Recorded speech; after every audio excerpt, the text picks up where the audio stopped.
Hey guys, what's going on? Thanks again for joining me. This is Vernon Mason, of course, your leadership and team development coach right here with Flipping Teams.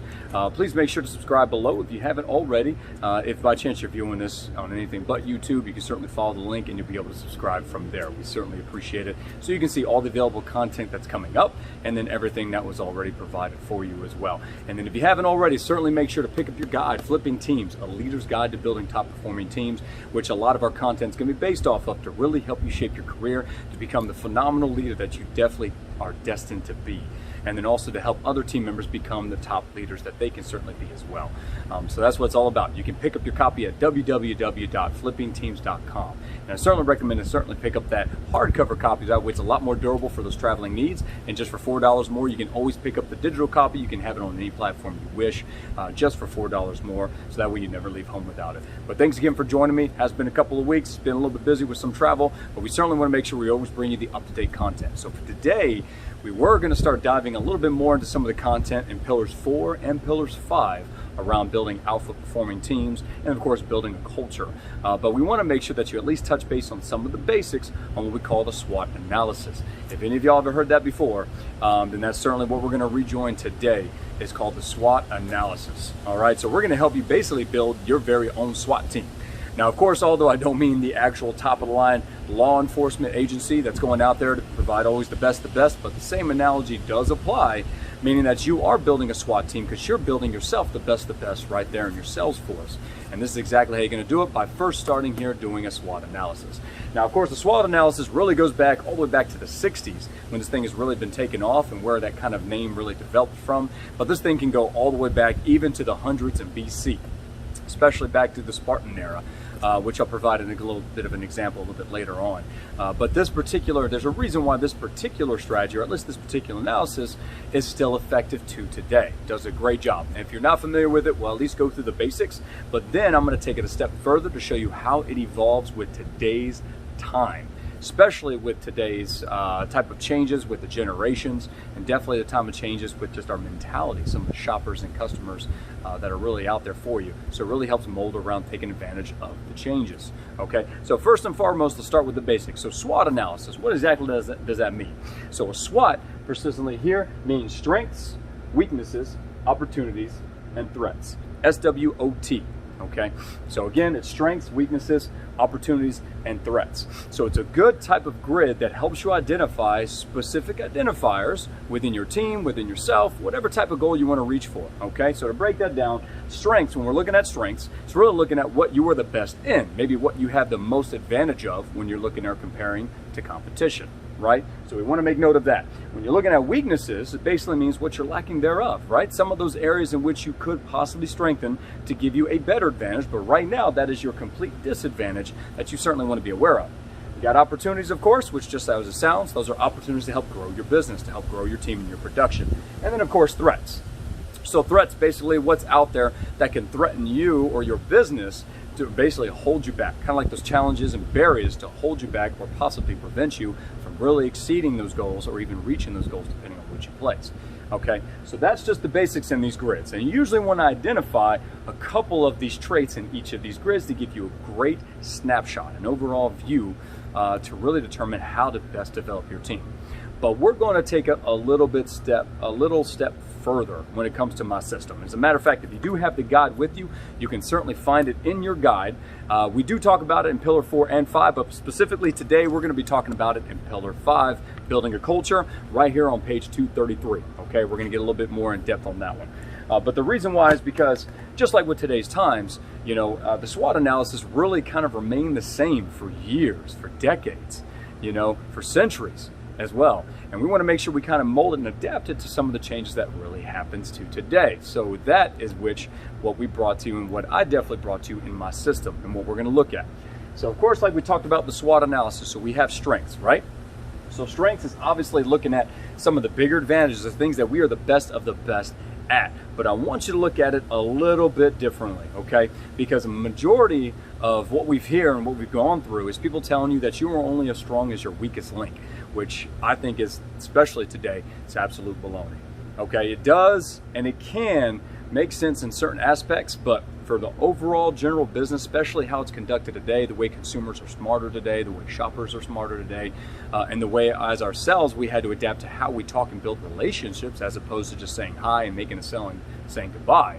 We definitely want to make sure it adapts to that, and that's what it's going to do for our system. So today, instead of us focusing on the weaknesses, which in a lot of cases, especially for those who are at the top know this, if you focus on those weaknesses, you tend to neglect a little bit of those strengths. And when you do, you are going to start giving up a little bit of that position that you were the best at, right? That's going to allow competitors, others, especially some of those threats, to seep right on into those strengths of yours, to learn from those strengths and build forward while you're focusing on your weaknesses. Now, does that mean we need to turn away from our weaknesses? Absolutely not. But I'm going to show you a fantastic way to really cater some of the new evolved way business is done today, and really how you're going to evolve and learn around your strategies. So first and foremost, let's take a look at strengths. Now, I'm not going to change the name here. It's still the SWOT, it's still the SWOT analysis, but I want you to view it, I want you to vision it a little bit differently. So when we're looking at the category right here in this quadrant for strengths, all right, what I want you to start thinking of when it comes to strengths,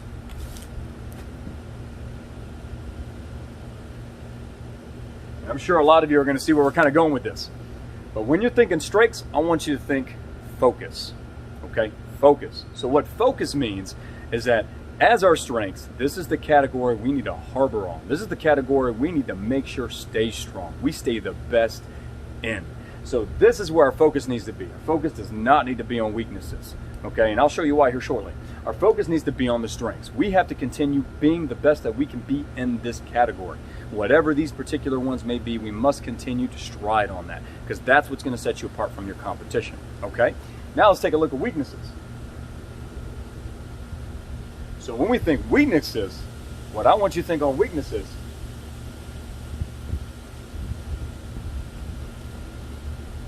is I want you to think awareness. Okay? Again, we're still sticking with SWOT, right? So we still have strengths, we still have weaknesses here. All right, but the weaknesses, I want you to start thinking awareness, okay? We need to be aware of those weaknesses. Makes sense, right? We want to make sure that our competition is not showing us where our weaknesses are at. We already know where the weaknesses is at. And when we know where the weaknesses is at, that means we can plan accordingly, right? So the effective part about being a team, okay, and the advantages of being the team is that where you may have weaknesses, you have other team members who have strengths in your weaknesses. And if you think about that, if you have other team members with strengths that can cover your weaknesses, you can focus on your strengths, and both of you will be able to produce the best that you can produce on that team.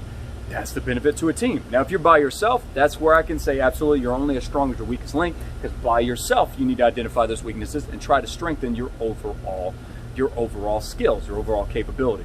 But we're dealing with a team here. It's a whole different time, right? A whole different generation and thought process. So we want to be aware of those weaknesses. This dates all the way back to 400 BC, when we're talking about in the Spartan days, like I mentioned earlier, with King Leonidas, okay? One of his infamous battles is the Battle of Thermopylae, right? When you had over 300 soldiers approximately go up against an army of 1 million. And when you're talking about 1 million soldiers, what they knew is that when they created that infamous spear wall, they knew that their weaknesses were to the left. The left hip was always exposed based on how the shields were made. Now, they could have focused on those weaknesses. They could have certainly made those shields bigger, but if they made them bigger, it would have definitely kind of exposed a little bit of their vision, right? How much of a vision loss they would have received. It would have been hard to maneuver. If they made them also heavier and bigger, it would have brought them more weight, made them less kind of versatile, to where they wouldn't be able to fight their opponents as fast as they're normally ready to fight. So instead, they built around the weakness, focused on their strengths, and they had each individual soldier line up on the left hip to protect the left hip, to protect that one weakness. They took the strength of all of their soldiers to cover up their weakness and only expose their strengths, which made it extremely difficult to break on through, right? Which we all know that particular story. But that's just one example of thousands, of even millions that can be out there, that tells you how, as a team, focusing on what you're aware of, but focusing on the strength as well, is what's really going to push you ahead of the competition. Okay, so that's absolutely big. So again, we're not saying forget the weaknesses, we're just saying be aware, because we're going to get strategic and we're going to get smarter, right? It's working smart, not hard, on how we can have others with these strengths to help cover for our weaknesses. Now we're going to take a look at opportunities. And again, we're not getting rid of opportunities, we're just going to think of it in a different way.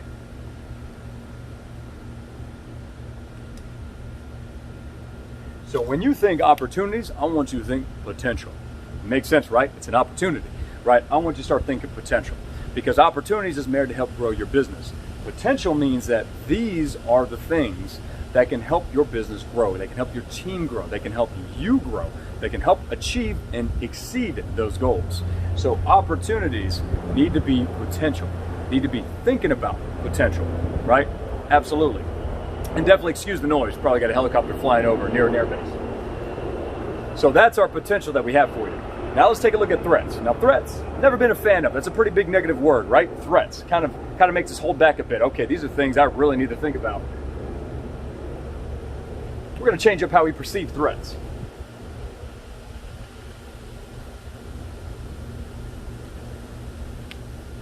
Threats are now going to be your motivator. Your motivator. So anytime that you find anything that could be a threat, could be a challenge, could be a barrier that's come between you and your business, you and your team to be able to succeed, those are going to be your motivators. So that's how I want you to start thinking of threats as your motivator.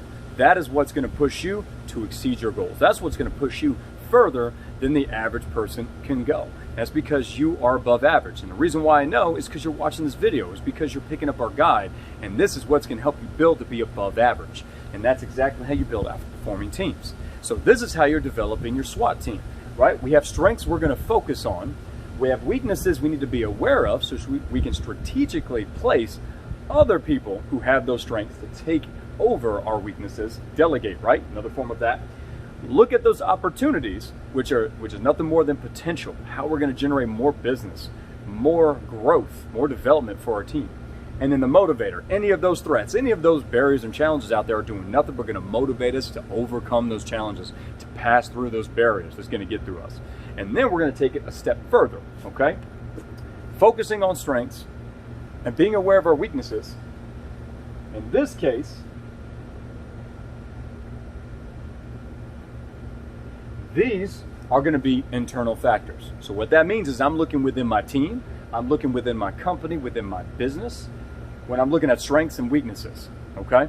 I'm focusing on the strengths that we have, the advantages we have, and I'm going to find ways, being aware of my weaknesses, I'm going to find ways to find others who can take advantage within my team of my disadvantages, okay? We're replacing my weaknesses with their strengths to make you a better team. Now, when we're looking at potential and we're looking at motivators, I'm sure some of you knew where I was going with that. But when we're talking about potential and we're talking about motivation, I want you to look at external factors. So when we're looking at external factors, that means for potential, those opportunities is really through community service, which we touched on, right? Looking through competition, which we'll dive in a little bit further in the future. So I was looking at our competition, what they're doing, what's out there that our competition may have that we could take advantage of. And then also looking at our community service, how we can outreach and be more hands-on with the community we're a part of. That's potential to help grow our business. And then the motivation to see what's out there, what particular events that might be taking place that are out of control. Rather, that's going to be competition.